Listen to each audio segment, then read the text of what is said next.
നമസ്കാരം. ചവറ്റുകൊട്ടൊക്കെ ആയിട്ടാണ് അല്ലേ? എന്താണ് സംഭവം എന്നായിരിക്കും.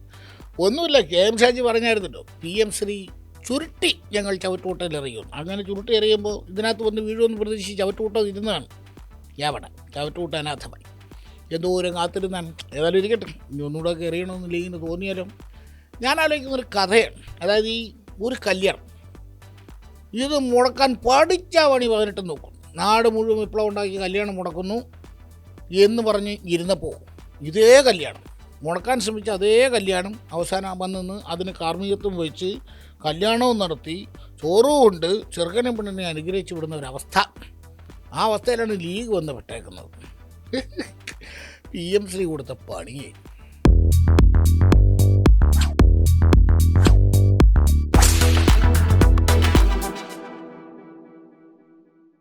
അപ്പോൾ PM ശ്രീ എന്നത് നമ്മളിപ്പോൾ നോക്കുമ്പോൾ ഇത് തൊണ്ടയ്ക്കകത്തോട്ട് ഇറക്കാനും വയ്യ, പുറത്തോട്ട് തുപ്പാനും വയ്യ എന്നുള്ള അവസ്ഥയിലാണ് ലീഗ് എന്ന് നമുക്ക് സംശയമുണ്ട് കാണുമ്പോൾ. കാരണം നമുക്കറിയാം, പിണറായി സർക്കാരിൻ്റെ രണ്ടാം പിണറായി സർക്കാരിൻ്റെ കാലത്ത് PM ശ്രീ ഏറ്റവും കൂടുതൽ ഗുണം ചെയ്തത് ലീഗിന് UDF-നാണല്ലോ. അതായത് അതിൻ്റെ ചരിത്രം ഇനി നമ്മളധികം വിശദീകരിക്കേണ്ട കാര്യമില്ല. PM ശ്രീയിൽ CPI അറിയാതെ CPM ഒപ്പിട്ടു എന്ന് പറഞ്ഞ് CPI ആണ് ആദ്യം ആ പ്രശ്നം തുടങ്ങിയത്. PM ശ്രീ ഒരു വലിയ പ്രശ്നമാണ് ഇത്, മറ്റേ ഹിന്ദുത്വ അജണ്ട അടിച്ചേൽപ്പിക്കാനുള്ള ശ്രമത്തിൻ്റെ ഭാഗമാണ്, സിലബസ് മാറുന്നു, ആകെ പ്രശ്നം എന്നൊക്കെ പറഞ്ഞ് CPI ഉണ്ടാക്കിയ ബഹളം. CPI ഒരു ബഹളം ഉണ്ടാക്കി, വിയോജിപ്പ് അറിയിച്ചു, ഇത് പ്രതിപക്ഷം ഏറ്റെടുത്തു. എന്തെല്ലാം ബഹളമായിരുന്നു അതിൻ്റെ പേരിൽ ഇവിടെ നടന്നത്. മറ്റേ ഈ ശിവൻകുട്ടിയെ ഏറി നിർത്തി എല്ലാവരും കൂടെ. ഫണ്ട് വേണ്ടതെന്ന് ശിവൻകുട്ടി ചോദിച്ചാൽ എനിക്ക് ഏറി നിർത്തി, ആകെ പ്രശ്നം. അവസാനം മന്ത്രിസഭാ ഉപസമിതിയൊക്കെ വെച്ച് CPM-ഉം CPI-യുടെ ഒരു തീരുമാനത്തിലെത്തി നമ്മൾ ഇതിൽ നിന്ന് പിന്മാറുന്നു എന്ന് പറഞ്ഞ് അവർ കത്തൊക്കെ കൊടുത്തു എന്നാണല്ലോ നമ്മളറിഞ്ഞത്. ഏതായാലും ഇതേ PM ശ്രീ UDF-നും ലീഗിനും കഴിഞ്ഞ തെരഞ്ഞെടുപ്പിലുണ്ടാക്കിയ ഗുണങ്ങൾ ചില്ലറയൊന്നുമല്ല. നമുക്കറിയാം, CPM അവരുടെ തെരഞ്ഞെടുപ്പ് പരാജയത്തിൻ്റെ പ്രധാനപ്പെട്ട കാരണങ്ങളൊന്നായി വിലയിരുത്തിയത് ഈ PM ശ്രീയിൽ ഒപ്പിട്ടു എന്നുള്ളതാണ്. UDF അവരുടെ വിജയത്തിൻ്റെ ക്രെഡിറ്റിൻ്റെ നല്ലൊരു ഭാഗം കൊടുത്തത് ഇതേ PM ശ്രീയിലാണ്. PM ശ്രീ വിവാദം പ്രത്യേകിച്ച് ന്യൂനപക്ഷ മേഖലകളിൽ UDF-നുണ്ടാക്കിയ നേട്ടം. നമ്മുടെ നാട്ടിൽ, എൻ്റെ നാട്ടിലൊക്കെ ന്യൂനപക്ഷ മേഖലകളിൽ PM ശ്രീ മാത്രമായിരുന്നു UDF-ന് പ്രചാരണ വിഷയം. അത്രയധികം UDF-ന് ഗുണം ചെയ്തൊരു സാധനമാണ് PM ശ്രീ. നമുക്കറിയാം, അന്ന് പ്രതിപക്ഷത്തായിരുന്ന പ്രതിപക്ഷ നേതാവായിരുന്ന VD സതീശനും BK കുഞ്ഞാലിക്കുട്ടിയും എല്ലാം PM ശ്രീക്കെതിരെ ഉയർത്തിയ ആരോപണങ്ങൾ RSS അജണ്ടയ്ക്ക് മന്ത്രിസഭ കീഴ്പ്പെട്ടിരിക്കുന്നു, സംസ്ഥാനത്തെ RSS-നെ പണയം വച്ചിരിക്കുന്നു എന്ന് പ്രതിപക്ഷ നേതാവ്.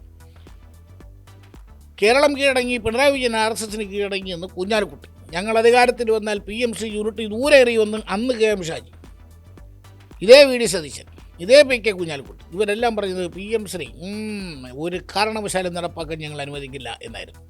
ഓക്കെ, തെരഞ്ഞെടുപ്പ് കഴിഞ്ഞു, വലിയ ഭൂരിപക്ഷത്തോടെ UDF അധികാരത്തിൽ വരുന്നു.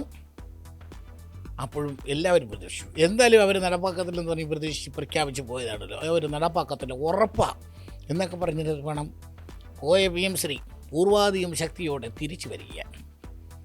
കഴിഞ്ഞ ദിവസം ചേർന്ന UDF യോഗത്തിന് ശേഷം UDF കൺവീനർ അടൂർ പ്രകാശ് പറഞ്ഞു, PM ശ്രീയുമായി ബന്ധപ്പെട്ടുകൊണ്ട് മുൻ ഗവൺമെൻറ് ചെയ്ത കാര്യങ്ങൾ അതൊരു തുടർച്ച എന്നുള്ള നിലയിൽ അത് മുമ്പോട്ട് പോകും. അത് പിന്മാറാൻ പറ്റില്ലല്ലോ. അതെ, കേന്ദ്ര ഗവൺമെൻറ്റുമായി ബന്ധപ്പെട്ടുകൊണ്ട് ഒരു MOU സൈൻ ചെയ്തതിന് ശേഷം അതല്ലെങ്കിൽ അന്ന് സൈൻ ചെയ്യാൻ പോകരുത്. PM ശ്രീയുമായി മുന്നോട്ട് പോകാൻ തന്നെയാണ് ഞങ്ങളുടെ തീരുമാനം. വേറെ നിവൃത്തിയില്ല. ചോദിച്ചു പറയുന്നത്, കഴിഞ്ഞ സർക്കാർ അതിനകത്ത് ഒപ്പിട്ട് പോയി, കഴിഞ്ഞ സർക്കാർ ഒപ്പിട്ട് പോയതുകൊണ്ട് പിന്നെ അതിൽ നിന്ന് പിന്മാറാൻ പറ്റത്തില്ല എന്നൊക്കെ പറഞ്ഞിട്ട് ഇവരങ്ങ് തീരുമാനമെടുത്തു. ഏറ്റവും വലിയ തമാശ, PM ശ്രീ നടപ്പാക്കണോ വേണ്ടയോ എന്നതിനെക്കുറിച്ച് ആലോചിക്കാൻ ഒരു മന്ത്രിസഭാ ഉപസമിതിക്ക് UDF തന്നെ രൂപം കൊടുത്തിരുന്നു. ഈ മന്ത്രിസഭാ ഉപസമിതിയുടെ തീരുമാനം വരുന്നതിന് മുമ്പേ UDF ചേർന്നിട്ട് PM ശ്രീ നടപ്പാക്കിയേ ഉള്ളൂ, പറ്റൂ, വേറെ നിവൃത്തിയില്ല എന്നൊക്കെ പറഞ്ഞ് തീരുമാനമെടുത്തു. നേരത്തെ ഇതിനെ എത്രത്തോളം എതിർത്തിരുന്നോ അത്രത്തോളം ന്യായീകരിച്ച് മെഴുകുകയാണ് ഇപ്പോൾ UDF എന്ന് പറയേണ്ടി വരും. കാരണം ഒരു കാരണവശാലും നടപ്പാക്കാൻ സമ്മതിക്കില്ലെന്ന് നോക്കിയാണ്. പിന്നെ പറഞ്ഞ് നടപ്പാക്കാതെ വേറെ നിവൃത്തിയില്ല.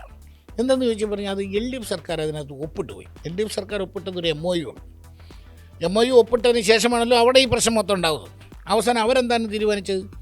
PM ശ്രീയിൽ നിന്ന് പിന്മാറാൻ ഞങ്ങൾ തീരുമാനിക്കുന്നു, നടപ്പാക്കേണ്ട സ്കൂളുകളുടെ പട്ടിക കൊടുത്തിട്ടില്ല, കൊടുക്കാതെ തന്നെ അവർ പിന്മാറി, സർക്കാരിൽ നിന്ന് പിന്മാറിയെന്ന് കേന്ദ്ര സർക്കാർ സുപ്രീം കോടതിയെ വരെ അറിയിക്കുകയും ചെയ്തുള്ള വാർത്തകളെല്ലാം നമ്മൾ കണ്ടതാണ്.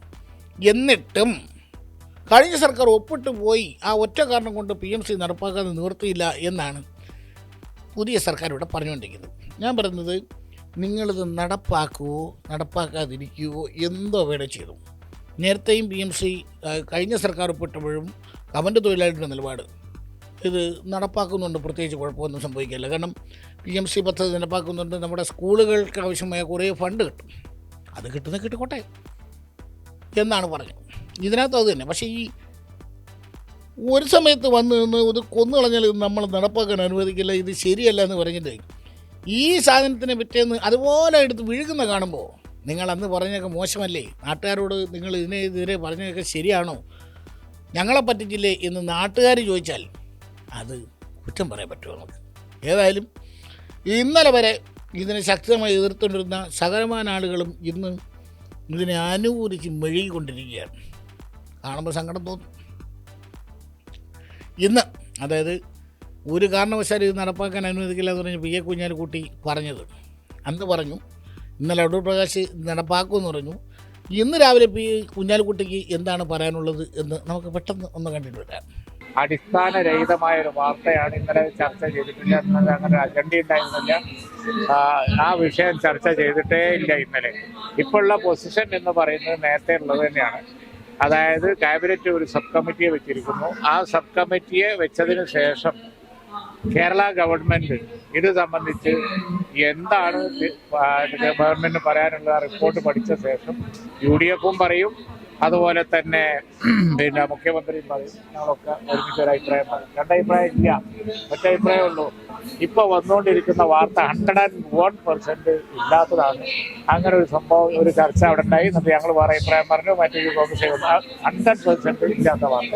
UDF കൺവീനർ പറഞ്ഞു എന്നുള്ളത് ശരി. അദ്ദേഹത്തിന് UDF യോഗത്തിന് ശേഷം നടത്തുന്ന പത്രപ്രവർത്തകർ പറയുന്ന ചോദിക്കുന്ന അദ്ദേഹത്തിൻ്റെതായ ശൈലിയിൽ ഒരു മറുപടി പറയാനോ, അത് നമുക്ക് മനസ്സിലാക്കാം. പക്ഷെ ഇന്നലെ നിങ്ങൾ റിപ്പോർട്ട് ചെയ്തുകൊണ്ടിരിക്കുന്നത് UDF ചർച്ച ചെയ്തു, എന്നിട്ട് ലീഗ് വേറെ അഭിപ്രായം പറഞ്ഞു, കോൺഗ്രസ് വേറെ അഭിപ്രായം പറഞ്ഞു എന്നൊക്കെയാണ്. അത് 100% കളവാണ്. കണ്ടില്ലേ, പുള്ളിക്ക് ആകെ പെട്ട അവസ്ഥയാണ്.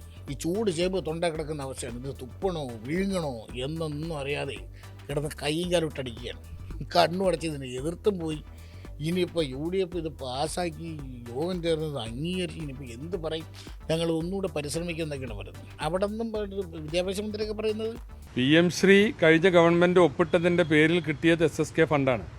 ഒപ്പിടാത്തത് കൊണ്ട് തടഞ്ഞു വെച്ചതും SSK ഫണ്ടാണ്. PMCയുടെ ഫണ്ട് കിട്ടണമെങ്കിൽ PMCയുടെ പ്രവർത്തനങ്ങൾ ആരംഭിക്കണം. അത് ആരംഭിച്ചു എന്ന് നമ്മളാരും പറഞ്ഞിട്ടില്ല, ആരംഭിച്ചിട്ടില്ല എന്നുള്ളതും വസ്തുതയാണ്. ഇപ്പോഴത്തെ സാഹചര്യം എന്താണ്? ആരംഭിക്കാൻ റെഡിയാണ്, തയ്യാറാണ് എന്ന് പറഞ്ഞ് കഴിഞ്ഞ ഗവൺമെൻറ് കരാർ ഒപ്പുവെച്ചു. ഏകപക്ഷീയമായ കരാർ ഒപ്പുവെച്ചു. ഏകപക്ഷീയമാണെന്ന് അറിഞ്ഞിട്ടും ഒപ്പുവെച്ചു. അങ്ങനെ കേരളത്തെ പ്രതിസന്ധിയിലാക്കിയത് ഈ പറഞ്ഞ പോലെ കഴിഞ്ഞ വിദ്യാഭ്യാസ മന്ത്രിയും ഇടതുപക്ഷവുമാണ്. അതുപോലെ രമേശ് ചെന്നിത്തല, അദ്ദേഹം ആഭ്യന്തരമന്ത്രി. അതിനു മുമ്പ് 1-2 സംഭവങ്ങളുണ്ട്. ഈ UDF-ൻ്റെ MP-മാർ, രാജ്യസഭ MP ജബി മേത്തർ, അബ്ദുൾ വഹാബ്, ഇവരൊക്കെ പാർലമെൻറ്റിൽ ചോദ്യം ചോദിച്ചു. അതായത് കഴിഞ്ഞ സർക്കാർ PMCയിൽ നിന്ന് പിന്മാറിയിരുന്നോ? PMCയിൽ നിന്ന് അങ്ങനെയൊക്കെ പിന്മാറാൻ പറ്റുമോ? PMCയുടെ ഫണ്ട് വല്ലതും കിട്ടിയിരുന്നോ? ഏതെങ്കിലും സ്കൂളുകളുടെ പട്ടിക തന്നിരുന്നോ? നല്ല കൃത്യം ചോദ്യങ്ങളാണ് കേന്ദ്ര സർക്കാരിനോട് ചോദിച്ചത്. സംഭവം LDF-ന് പണി കൊടുക്കാം എന്ന് പറഞ്ഞ് ചോദിച്ചാണ്. അപ്പോൾ ദാ കിടക്കുന്നു വന്ന ഉത്തരങ്ങൾ. കഴിഞ്ഞ സർക്കാർ PMCയിൽ നിന്ന് പിന്മാറിയിരുന്നു, സ്കൂളുകളുടെ പട്ടിക തന്നിട്ടില്ല, പിന്നെ SSA ഫണ്ട് അതുമായി ബന്ധപ്പെട്ടായിരുന്നല്ലോ തർക്കം. SSA ഫണ്ട് കഴിഞ്ഞ സർക്കാരിന്, അതായത് PMC പദ്ധതി ഒപ്പിട്ടിന് തൊട്ടുപിറകെ ഒരു 90 കോടി SSA ഫണ്ട് കൈമാറിയിരുന്നു. പക്ഷേ PMCയുമായി ബന്ധപ്പെട്ട ഫണ്ടുകളൊന്നും കൈമാറിയിട്ടില്ല എന്ന് കേന്ദ്ര സർക്കാർ വ്യക്തമായി. പിന്നെ പറഞ്ഞു PMCന്ന് സംസ്ഥാനങ്ങൾക്ക് വേണേൽ പിന്മാറാം എന്നും കൂടെ പറഞ്ഞു. സ്കൂളുകളുടെ പട്ടിക കൊടുത്തിട്ടില്ല എന്നും പറഞ്ഞു. ഏത്? അപ്പോൾ കഴിഞ്ഞ സർക്കാർ ഇതിൽ നിന്ന് പിന്മാറി എന്നും സ്കൂളുകളുടെ പട്ടിക നൽകിയിട്ടില്ല എന്നുമുള്ള കാര്യങ്ങളെല്ലാം വളരെ വ്യക്തമാണ്. പാർലമെൻറ്റിൽ കൊടുത്ത മറുപടി, കേന്ദ്ര സർക്കാർ കൊടുത്ത മറുപടിയാണ്.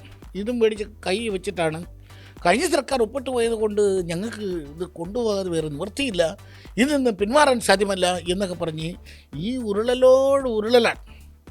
ഭാഗ്യത്തിന് ഈ അടുത്ത കാലത്ത് ഇലക്ഷൻ ഇല്ലാത്തതുകൊണ്ട് ധൈര്യമായിട്ട് കിടന്ന് ഉരുളാം, കുഴപ്പമില്ല. ഇതൊക്കെ പാച്ചപ്പ് ചെയ്യാനുള്ള സമയമുണ്ട്.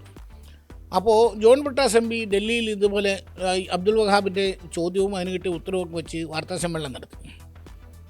കാര്യങ്ങൾ, അതായത് സംസ്ഥാന സർക്കാരിൻ്റെ വാദം പൊളിയാണല്ലോ ഈ കാര്യത്തിൽ, യു.ഡി.എഫ് സർക്കാരിൻ്റെ വാദം പൊളിയാണല്ലോ, വേണമെങ്കിൽ പിന്മാറാന്നൊക്കെ പറഞ്ഞിട്ട്. പക്ഷെ പറ്റത്തില്ല. അങ്ങനെയാണെങ്കിൽ ബ്രിട്ടാസിനത് നേരത്തെ ഈ ചോദ്യം ചോദിച്ചുകൂടായിരുന്നോ എന്നാണ് രമേശ് ചെന്നിത്തല ചോദിക്കുന്നത്. ഏത് അബ്ദുൾ വഹാബ് ചോദിച്ച് മേടിച്ച ഉത്തരവേ എന്തുകൊണ്ട് ബ്രിട്ടാസ് നേരത്തെ ചോദിച്ചില്ല എന്നാണ് രമേശ് സാറിൻ്റെ ഓരോരോ ചോദ്യങ്ങൾ.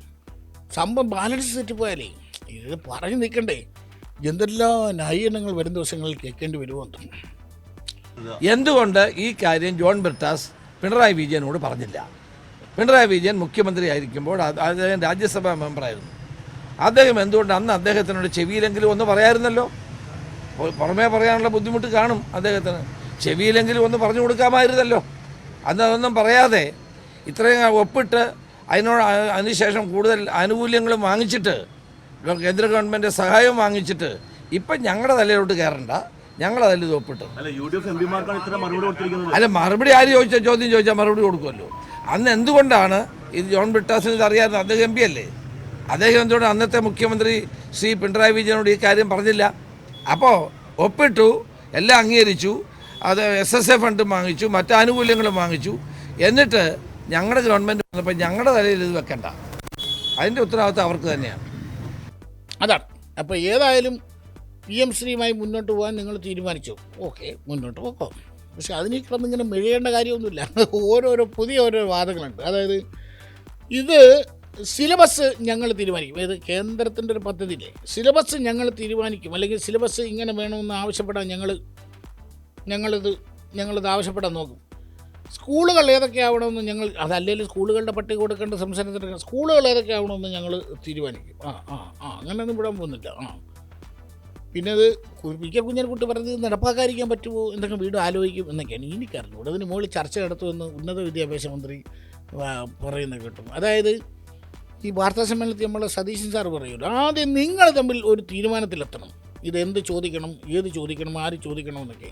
അതേപോലെ UDF-നോട് പറയാനുള്ളത്, ആദ്യം നിങ്ങൾ തമ്മിൽ ഇക്കാര്യത്തിൽ ഒരു ധാരണയിലെത്തണം. UDF യോഗം ചേർന്നാണ് നിങ്ങൾ നടപ്പാക്കാൻ തീരുമാനിച്ചത്. ഓക്കെ, നിങ്ങൾ നടപ്പാക്കുകയോ നടപ്പാക്കാതിരിക്കുകയോ എന്ത് വേണേലും ചെയ്യും. പക്ഷേ യുണൈറ്റഡ് ഡെമോക്രാറ്റിക് ഫ്രണ്ട് എന്നൊക്കെ പറഞ്ഞിട്ട് 4 പേര് 12 അഭിപ്രായം പറയുന്നത് ശരിയാണ്. അത് PMC പോലെ തൊട്ടാൽ പൊള്ളുന്ന ഒരു വിഷയത്തിൽ. ഏതായാലും ചവിട്ടോട്ടം അവിടെ ഇരിക്കട്ടെ. ചുരുട്ടി എറിയാൻ തോന്നുന്നെങ്കിൽ ചുരുട്ടി എറിയും. നേരത്തെ പറഞ്ഞാൽ ചവറ്റുകൊട്ടയായി, അറബിക്കടലായി. ഇനി ഇത് ചുരുട്ടെറിയാൻ നമുക്ക് വേറെ സ്ഥലമില്ല. നടപ്പാക്കുന്നെങ്കിൽ നേരെ നടപ്പാക്കി ഉള്ള ഫണ്ടൊക്കെ മേടിച്ച് സ്കൂൾ നന്നാക്കാൻ നോക്ക്. വെറുതെ പറഞ്ഞതേ ഉള്ളൂ, വേണേ കേട്ടാൽ മതി. ഓക്കെ.